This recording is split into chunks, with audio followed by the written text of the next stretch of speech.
When listening to Russian officials, you may wonder, why can't they just face the truth?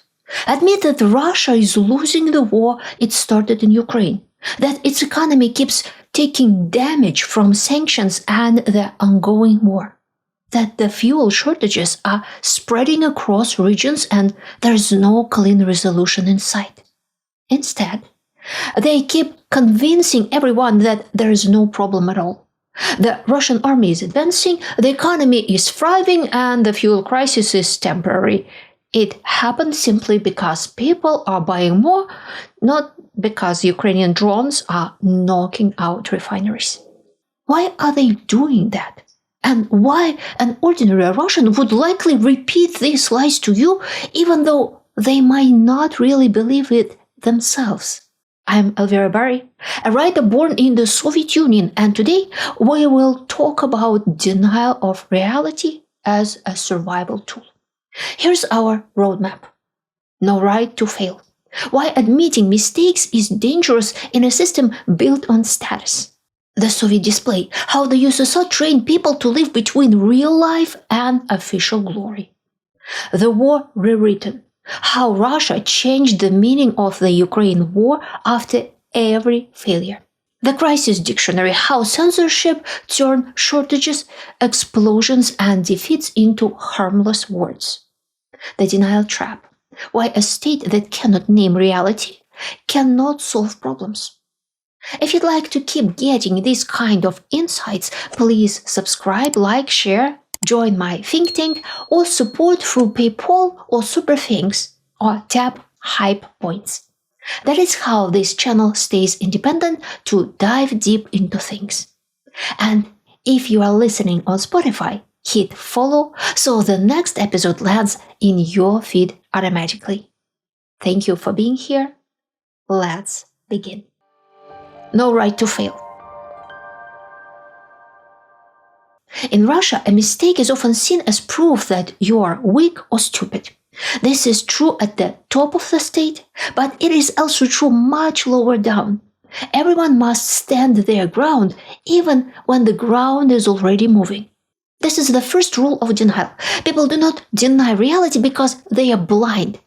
They deny it because reality threatens their place.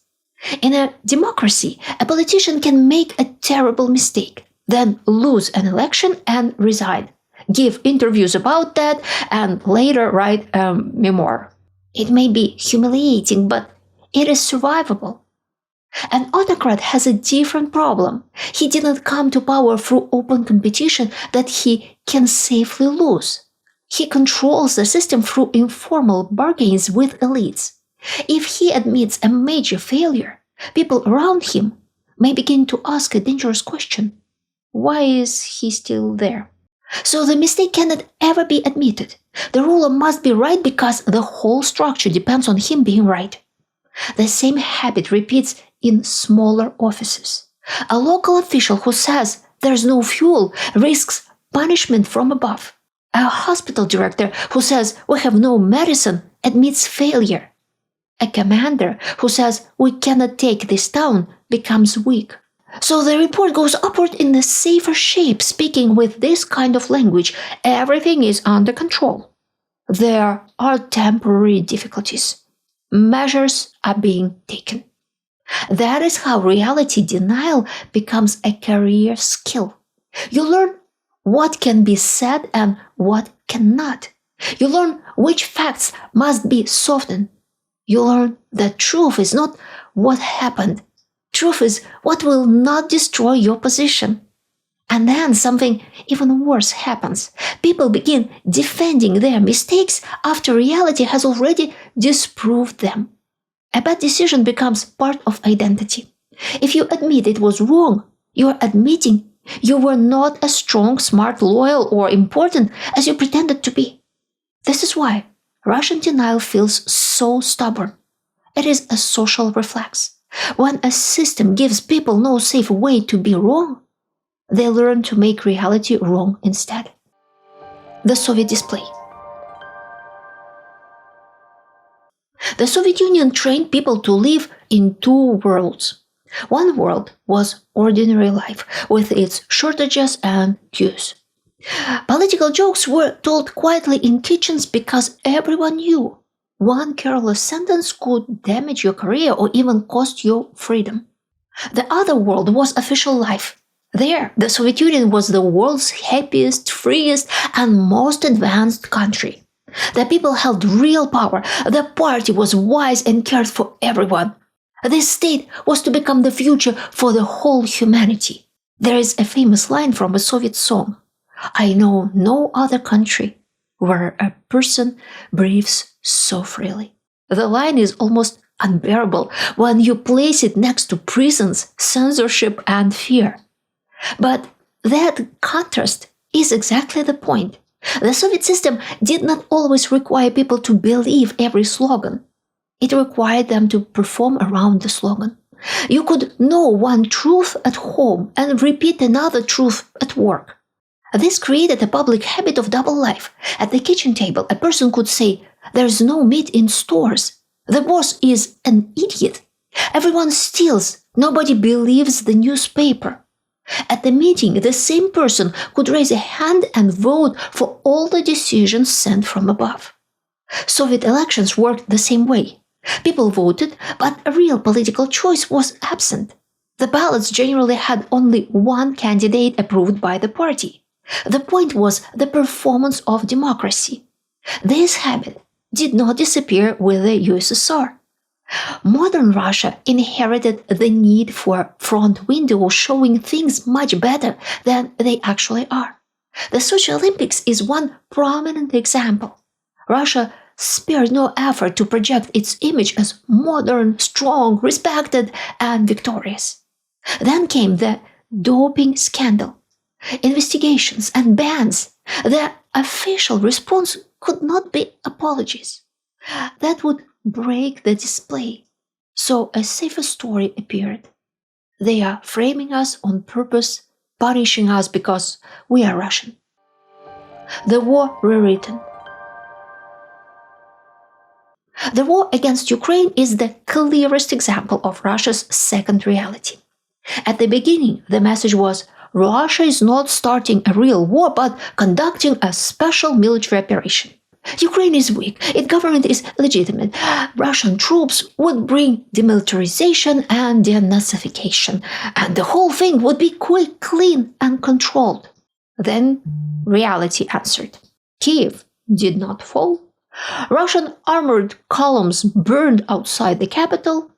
The world saw Bucha. If the Kremlin had admitted the truth, it would have had to say our plan was wrong. That sentence was impossible. So the story changed. The retreat from Kiev and northern Ukraine became a gesture of goodwill connected to negotiations. Later, the withdrawal from Snake Island received similar language. Defeat had to sound like generosity. Then came Kherson.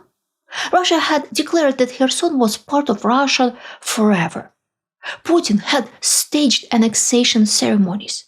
Russian television had told people that the land was now permanently Russian.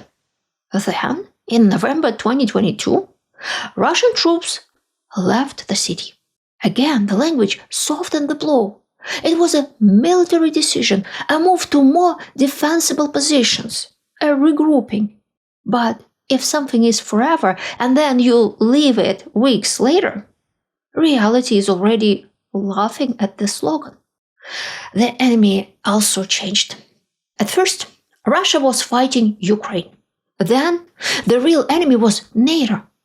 Then the whole West, then Anglo-Saxons, globalists, Nazis, terrorists, mercenaries, and whoever was needed that week. The goal changed too.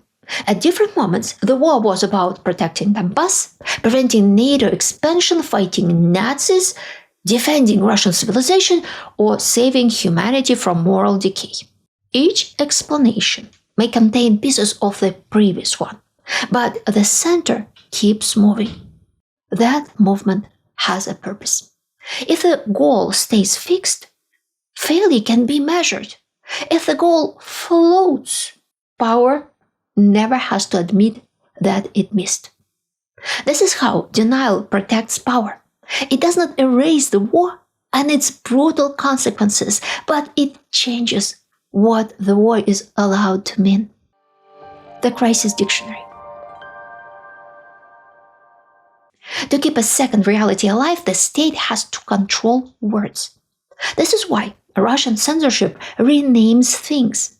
A war becomes a special military operation.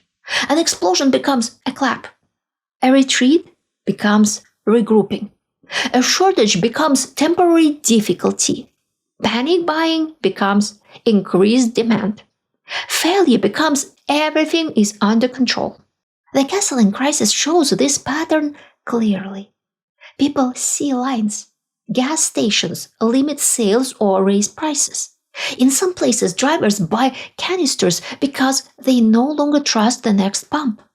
Crimea, which Russia claims is safe and forever integrated, faces fuel restrictions, shortened public services, and emergency measures. And still, the official style remains calm. The situation is under control. The measures are being taken. The difficulty is local. The system is stable. By the end of June 2026, Russia's fuel crisis had pushed some pumps' prices above 100 rubles per liter at independent stations. Major oil company stations often kept lower prices and quickly sold out. People from Crimea travel across the bridge to Krasnodar region to fill their cars. There, they face queues that last for hours, even at night, and locals who are hostile toward newcomers, accusing them of depleting the pumps that still work. The Russian state cannot fully protect its citizens. The war has come home. Russia is not as safe, strong, or controlled as the screen says. This is the reality. The denial trap. Denial works in the short term, but in the long run, it destroys the system's ability to correct itself.